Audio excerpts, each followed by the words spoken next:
الحمد لله رب العالمين والعاقبة للمتقين والصلاة والسلام على سيدنا ونبينا محمد وعلى آله وصحبه أجمعين.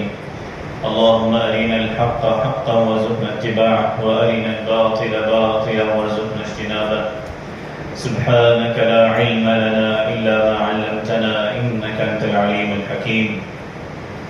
فأعوذ بالله من الشيطان الرجيم. قل لن يصيبنا إلا ما كتب الله لنا هو مولانا وعلى الله فليتوكل المؤمنون.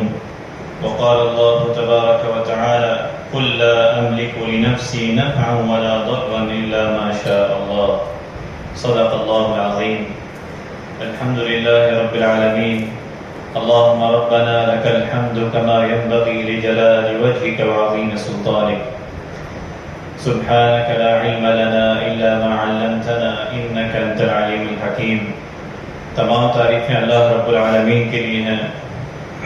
اللہ رب العالمین کی صفات اور اس کی تعظیم، اس کا شکر اور درود و سلام نبی کریم صلی اللہ علیہ وسلم جن کے ہم امتی ہیں اور جن کی اتباع ہمارے لیے دنیا و آخرت کی کامیابی کا ذریعہ ہے. اللہ تبارک و تعالی ہمیں دین اسلام پر استقامت عطا فرمائے اور ہمارے تمام اعمال صالحہ کو اپنی بارگاہ میں قبول فرمائے. اللہ رب العالمین نے دن اور رات ہمیں عطا فرمائی اور اسی طرح مہینے اور سال ہمیں عطا فرمائے. اس کا مقصد یہ ہے کہ اللہ رب العالمین نے جو بندوں کے لیے، جو بندوں کی خیر و شر کا جو راستہ بتایا ہے، اس کو اپناتے ہوئے بندہ اللہ رب العالمین کی رضا تلاش کرے اور اپنی زندگی ان طریقوں کے مطابق گزارے، ان طریقوں کے مطابق جس کی نبی کریم صلی اللہ علیہ وسلم نے ہمیں رہنمائی دی، اور ان اعمال سے، ان طریقوں سے بچے جس کی نبی کریم صلی اللہ علیہ وسلم نے ان کے بارے میں فرمایا کہ جو ہمارے طریقے پر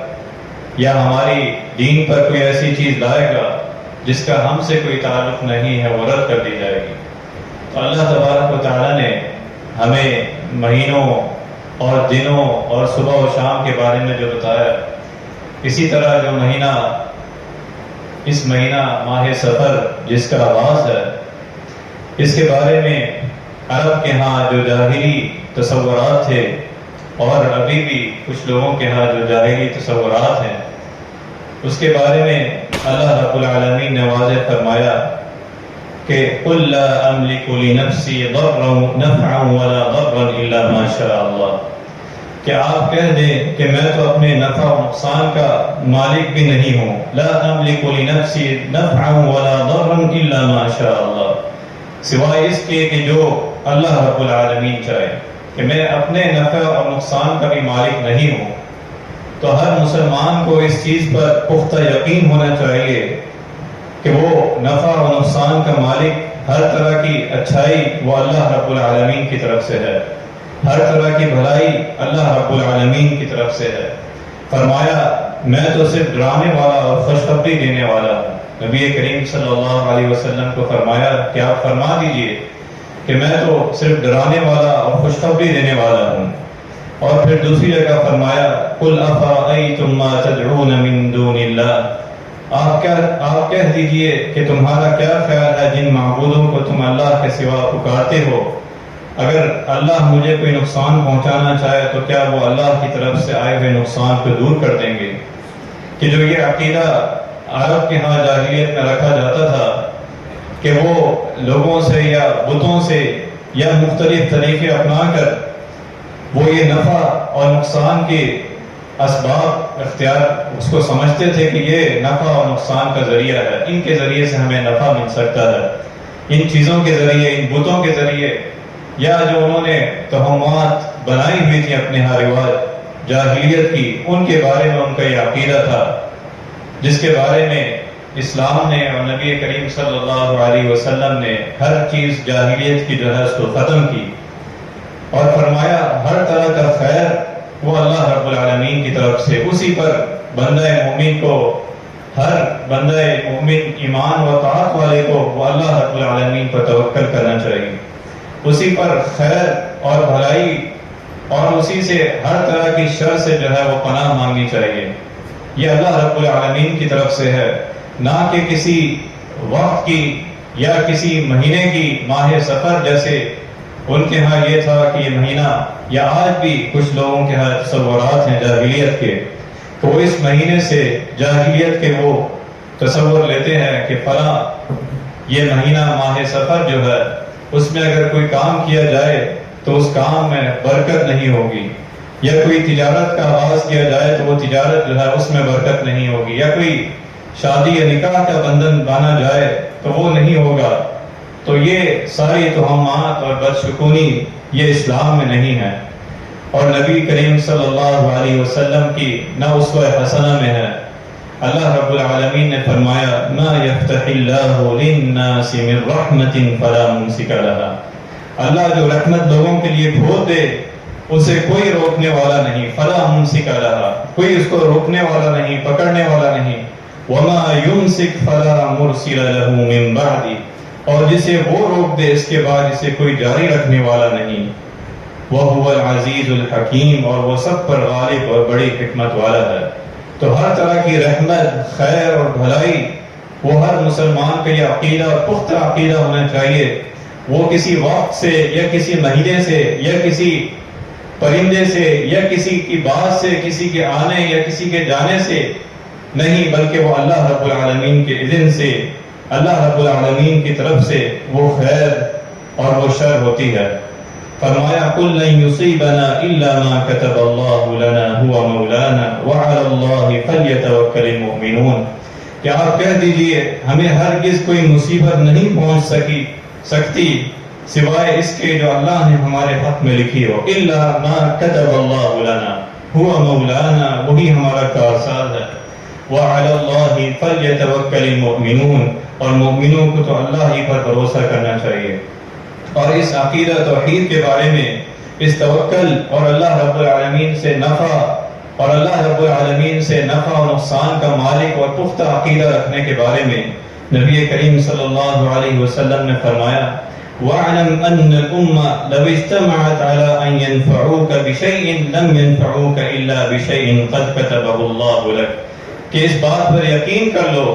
کہ اگر پوری امت جمع ہو کر تمہیں نفع پہنچانا چاہے تو نہیں پہنچا سکتی سوائے اس کے کہ جو اللہ نے تمہارے حق میں لکھ دیا ہے.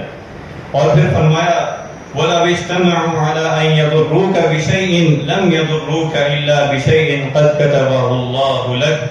قَدْ كَتَبَهُ اللَّهُ عَلَيْكَ. اور اگر اسی طرح پوری امت جمع ہو کر تمہیں کوئی نقصان پہنچانا چاہے تو نہیں پہنچا سکتی سوائے اس کے کہ جو اللہ نے تمہارے حق میں لکھ دیا ہو. تو یہ عقیدہ اور یہ ایمان اور یہ توکل یہ انسان کو، ایک بندہ مومن کو، ایک مسلمان کو ہر طرح کے خیالات سے، شکوک و شبہات سے پاک کر دیتا ہے. اس کی زندگی جو ہے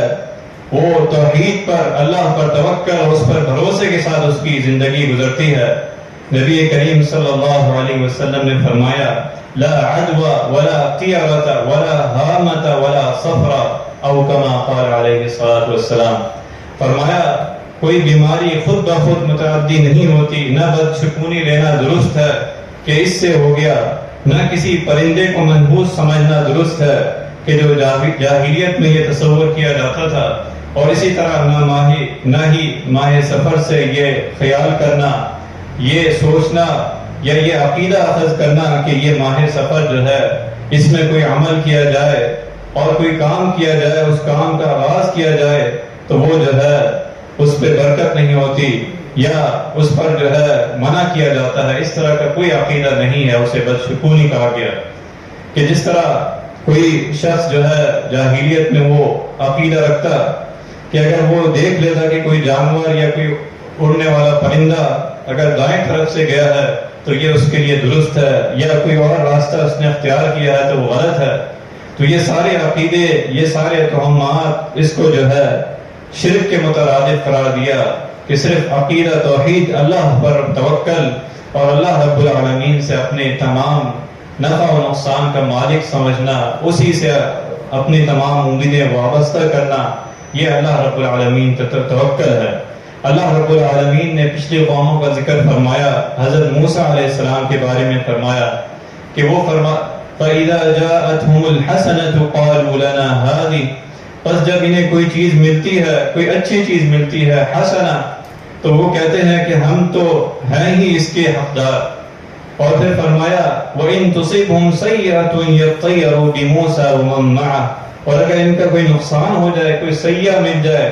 تو موسیٰ اور ان کے ساتھیوں سے وہ کہتے ہیں کہ ان سے ملا ہے، ان سے جو ہے وہ بد عقیدہ، بد شکونی رکھتے ہیں۔ فرمایا الا انما طائرهم عند اللہ ولكن اکثرهم لا يعلمون، حالانکہ ان کی ہر طرح کی قسمت، ہر طرح کی چیز وہ اللہ رب العالمین کی جانب سے ہے، لیکن ان میں سے اکثر لوگ جو ہے وہ نہیں جانتے۔ اسی طرح پچھلے قوم اور قوموں کا بھی ذکر فرمایا کہ ان کا یہ عقیدہ کہ وہ کسی نبی سے یا کسی چیز سے یا کسی اس سے جو ہے وہ اپنے عقیدے کو وابستہ رکھتے، تو اللہ رب العالمین نے نبی علیہ الصلوۃ والسلام کے ذریعے ہمیں فرمایا کہ اصل عقیدہ وہ عقیدہ توحید ہے کہ اللہ رب العالمین توکل کرنا، اور کسی دن، کسی مہینہ یا کسی پرندہ یا کسی جانور یا کسی شخص کا آنا اور جانا اس سے کوئی انسان کو غرض نہیں ہے، بلکہ ایک اصل عقیدہ وہ اللہ رب العالمین پر توکل ہے کہ ہر طرح کا نفع و نقصان وہ اللہ رب العالمین کے ذریعے ہے۔ فرمایا نبی کریم صلی اللہ علیہ وسلم نے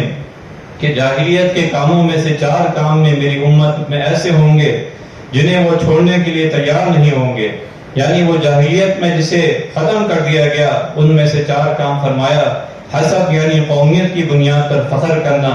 اور اس طرح کسی کے نسب میں طعنہ زنی کرنا، اور ستارے کے ذریعے قسمت کا احوال معلوم کرنا، اور اسی طرح نوحہ کرنا، ماتم کرنا۔ تو یہ ساری چیزیں آپ صلی اللہ علیہ وسلم نے فرمایا کہ جو ستاروں کے ذریعے قسمت کے احوال معلوم کرے انہیں جاہلیت کے امور میں جو ہے وہ شمار کیا گیا۔ تو یہ نبی علیہ السلام کی تعلیمات کے منافی ہے۔ حضرت زید بن خالد جہنی رضی اللہ عنہ بیان کرتے ہیں کہ نبی کریم صلی اللہ علیہ وسلم نے حدیبیہ میں رات کی بارش کے بعد صبح کی نماز پڑھائی، پھر آپ نے فرمایا هل تدرون ماذا قال ربکم، کیا تمہیں معلوم ہے کہ آج تمہارے رب نے کیا کہا ہے؟ فرمایا صحابہ کرام رضی اللہ عنہ اجمعین نے کہ اللہ اس کے رسول صلی اللہ علیہ وسلم زیادہ بہتر جانتے ہیں، زیادہ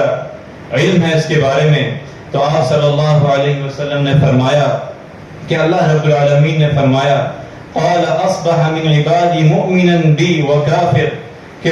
آج میرے بندوں میں سے کسی نے حالت ایمان میں صبح کی اور کسی نے حالت کفر میں صبح کی۔ جس رات بارش ہوئی اور صبح نبی صلی اللہ علیہ وسلم نے نماز پڑھائی تو فرمایا کہ کسی نے حالت ایمان پہ صبح کی اور کسی نے حالت کفر میں جو ہے وہ صبح کی۔ اور اس کی مزید وضاحت کرتے ہوئے فرمایا جس نے یہ کہا کہ ہم پر اللہ کے فضل اور اس کی رحمت سے بارش نازل ہوئی ہے، اس نے مجھ پر ایمان رکھتے ہوئے یقین کیا اور اللہ رب العالمین پر توکل کیا کہ اللہ رب العالمین کے فضل اور اس کی رحمت سے بارش ہوئی ہے۔ اور جس نے ستاروں کی تاثیر سے وہ کیا کہ یہ فلاں فلاں ستارے کی وجہ سے بارش نازل ہوئی ہے، تو اس نے مجھ سے کفر کیا اور ستاروں پر ایمان لایا۔ تو یہ عقیدہ جو ہے وہ غلط ہے، اور نبی کریم صلی اللہ علیہ وسلم نے اس کے بارے میں سخت الفاظ میں فرمایا کہ من اتی عرفا فسألہ عن شیء لم تقبل له صلاة 40 لیلہ، کہ جو ان توہمات پر، ایسے عقیدے پر یقین رکھے، فرمایا جو شخص کسی کاہن یا نجومی کے پاس جائے اور اس سے کسی چیز کے متعلق سوال کرے تو اس کی 40 راتوں کی نماز قبول نہیں کی جاتی۔ گویا اس نے نبی کریم صلی اللہ علیہ وسلم کی دین پہ باتوں کی جس کی تصدیق کرنی تھی اس پر جو ہے وہ کفر کیا۔ یعنی علم غیب کا دعویٰ کرنے والے کسی عامل کے پاس یا کاہن کے پاس گیا تو یہ باطل عقیدہ ہے، اس سے ہر مسلمان کو بچنا چاہیے، ہر مسلمان کو بدشکونی اور ایسے تمام باطل عقیدوں سے بچنا اور اللہ رب العالمین پر توکل کرنا چاہیے کہ اللہ رب العالمین کی طرف سے ہر طرح کی بلائی، ہر طرح کی خیر اور شر اللہ رب العالمین سے وابستہ رکھنا چاہیے۔ اور یہ تبھی ہو سکتی ہے کہ آپ علیہ السلام نے ایک موقع پر فرمایا کہ حضرت ابن عباس رضی اللہ عنہ بیان کرتے ہیں کہ نبی کریم صلی اللہ علیہ وسلم نے فرمایا مجھ پر پچھلی امتیں جو ہے وہ پیش کی گئی کہ کسی امت کو دکھایا گیا کہ ان کے ساتھ محض چند افراد ہیں، 10 ہیں، کسی کے پاس کسی نبی کے ساتھ 2 ہیں اور کسی نبی کے ساتھ کوئی بھی نہیں. پھر اچانک مجھے ایک بہت بڑی جماعت دکھلائی گئی تو میں نے گمان کیا شاید یہی میری امت جو ہے وہ ہوگی، امت محمد صلی اللہ علیہ وسلم ہوگی. تو فرمایا گیا کہ یہ حضرت موسیٰ علیہ السلام اور ان کی قوم ہے. پھر فرمایا ذرا آگے دیکھیے افق کی جانب، تو ایک اور بہت بڑا گروہ نظر آیا. تو مجھے پھر فرمایا گیا کہ یہ فلاں کی امت ہے. پھر اسی طرح مزید دکھایا گیا اور فرمایا کہ ایک بہت بڑا گروہ جو ہے، اور ان کے بارے میں فرمایا گیا کہ یہ محمد صلی اللہ علیہ وسلم یہ آپ کی امت ہے. اور فرمایا ان میں 70,000 افراد ایسے ہوں گے جو بغیر حساب و کتاب کے جنت میں داخل ہوں گے. تو صحابہ کرام رضی اللہ عنہم اجمعین نے اس پر غور و فکر کرتے رہے کہ آپ صلی اللہ علیہ وسلم جب اس کے بارے میں بتا کر چلے گئے خوشخبری دے کر، تو آپ صلی اللہ علیہ وسلم کے صحابہ جو ہر وقت آپ صلی اللہ علیہ وسلم کی اطاعت و فرمانبرداری اور آپ پر اپنی جان قربان کرنے کے لیے تیار کہ وہ اس پر غور و فکر کرتے رہے، تا وقت کہ آپ صلی اللہ علیہ وسلم آئے تو آپ سے پوچھا کہ آپ صلی اللہ علیہ وسلم نے فرمایا یہ بشارت دی کہ وہ کون لوگ ہوں گے جو بغیر حساب کتاب کے جنت میں داخل ہوں گے. تو آپ صلی اللہ علیہ وسلم نے فرمایا هم الذين لا يرقون ولا يسترقون ولا يطيرون وعلى ربهم يتوكلون، کہ وہ لوگ ہوں گے جو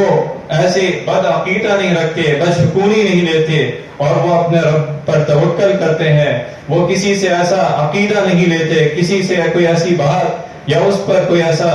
توہمات نہیں رکھتے، بلکہ وہ علی ربہم یتوکلون، وہ خالص اللہ رب العالمین پر توکل کرتے ہیں، اسی سے اپنی ہر طرح کی خیر اور بھلائی اللہ رب العالمین سے چاہتے ہیں. تو ایک بندہ مومن اور اس کے بندہ مومن کا طریقہ زندگی یہ ہونا چاہیے کہ وہ ایسے تمام عقیدے خاص طور پر جن سے اس کے اندر وسوسے آئے اور وہ اللہ رب العالمین کے توکل سے اس پر بھروسے سے دور ہو، تو وہ اس کے اسباب و علاج پر غور و فکر کرے کہ اس کا اسباب کیا ہے. اللہ رب العالمین سے سب سے پہلے اللہ رب العالمین پر توکل ہے کہ جو کچھ اللہ رب العالمین اللہ تبارک و تعالیٰ کی ذریعے ہے، جو اللہ رب العالمین نے خیر لکھا ہے وہ اللہ تبارک و تعالیٰ ضرور ہمیں پہنچائے گا. وہ اللہ رب العالمین سے توکل کرے، اور جو شر ہے وہ بھی اللہ رب العالمین سے اس کی پناہ مانگے. اگر کوئی برائی ہے، کوئی اس کی طرف ایسی برائی آتی ہے تو اللہ رب العالمین ہی اسے روک سکتا ہے. اگر پوری انسانیت جمع ہو جائے، کوئی ایسا اس کو بتا دیا جائے طریقہ، وہ ضرور اگر دین اسلام پر وہ طریقہ ہے، نبی صلی اللہ علیہ وسلم کی اسوہ حسنہ کے مطابق وہ طریقہ ہے، ضرور اس طریقے کو اپنا کر اور اللہ رب العالمین پر توکل کر کے فرمایا قُلْ لَن يُصِيبَنَا إِلَّا مَا كَتَبَ اللَّهُ لَنَا هُوَ مَوْلَانَا، یعنی ہمیں کوئی تکلیف وغیرہ نہیں پہنچے گی سوائے اس کے جو اللہ عز و جل نے ہمارے لیے لکھی نہ ہو. إِلَّا مَا كَتَبَ اللَّهُ لَنَا. تو یہ عقیدہ، توکل، اللہ پر بھروسہ اور اللہ رب العالمین سے ہر طرح کی خیر کی امید رکھنا، یہ انسان کو وسوسوں سے، یہ انسان کو اس طرح کے باطل عقیدوں سے پاک کرتا ہے. اور پھر وہ فرماتے ہیں حسبنا اللہ ونعم الوکیل وعلی اللہ فلیتوکل المؤمنون، کہ بندہ مومن اللہ پر ہی توکل کرتا ہے، وہ اللہ رب العالمین کو ہی اپنا کارساز سمجھتا ہے. حسبنا اللہ ونعم الوکیل، یعنی اللہ ہمیں کافی ہے اور وہ ہمیں اچھا بنانے والا، اچھا ہر چیز کا اچھا اللہ رب العالمین ہمیں دینے والا ہے. اسی طرح اس کے اسباب و علاج میں کہ وہ بندہ صبح و شام کے اذکار کی پابندی کرے تاکہ وہ اس طرح کے باطل عقیدے، باطل وسوسوں سے اللہ رب العالمین کی پناہ میں آ سکے. صبح و شام کے اذکار کی پابندی کرے جو نبی علیہ الصلوۃ والسلام نے ہمیں اسوہ حسنہ دی. اللہ تبارک و تعالی سے دعا ہے کہ جو کچھ سنا ہے اس پر عمل کرنے کی توفیق عطا فرما. اللہ رب العالمین ہماری زندگی کو صحیح معنوں میں عقیدت توحید نبی علیہ الصلوۃ والسلام کی اسوہ حسنہ کے مطابق بنا دے. وآخر دعوانا الحمد للہ رب العالمین.